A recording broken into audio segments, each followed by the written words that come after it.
Сәлеметсіздер ме, құрметті педагогтар? Педагогтардың білімін бағалау тесті, яғни НКТ оқыту әдістемесі педагогика бойынша тестте кездесетін маңызды сұрақтар, екінші бөлім. Бұл видео сабақ сіздерге тестте кездесетін маңызды сұрақтарды дұрыс жауабымен жаттауға көмектеседі. Бірінші сұрақ: жазбаша, ауызша тексеру, практикалық жұмыстар. Дұрыс жауабы бақылау әдістері. Екінші сұрақ: қайта тәрбиелеу дегеніміз тұлғалық сапаларды дамытуға бағытталған тәрбие түрі. Үшінші сұрақ: сабақты зерттеу тәсілін жүзеге асырудағы бастапқы кезең. Дұрыс жауабы сабақты бірлесіп жоспарлау.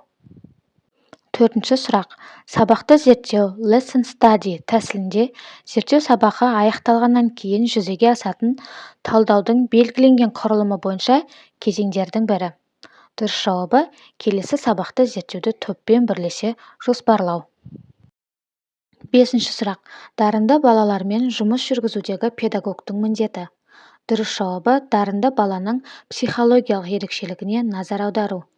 Алтыншы сұрақ: сананы қалыптастыру әдісі.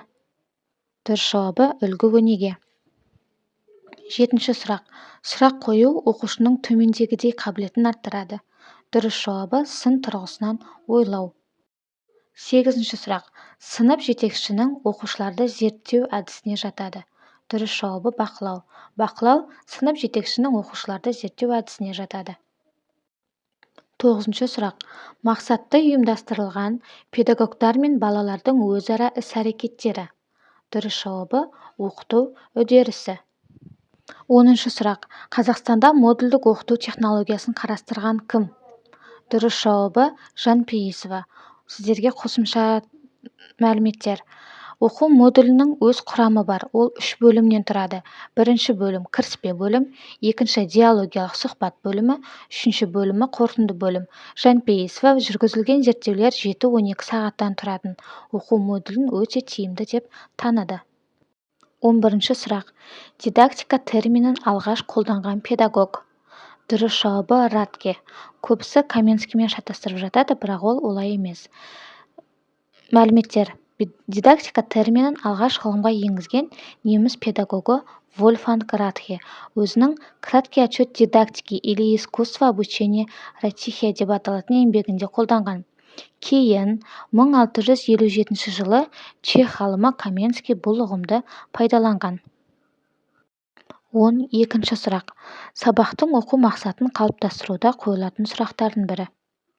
Дұрыс жауабы оқушылар қандай мәселелерді зерттеп талдаулары керек.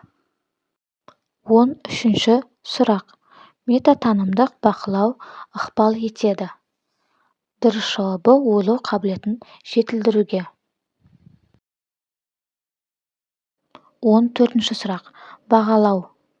Яғни бағалау дегеніміз дұрыс жауабы білімнің игерілу дәрежесін анықтау. 15-ші сұрақ: оқушылардың алғашқы жауабын алу үшін және олардың жауабын түзетуге көмектесетін сұрақ түрі. Дұрыс жауабы түрткі болу. Осымен екінші бөлім аяқталды.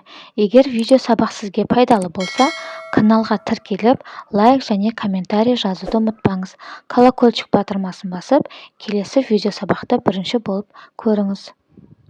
Барлықтарыңызға тестте тек қана сәттілік тілеймін.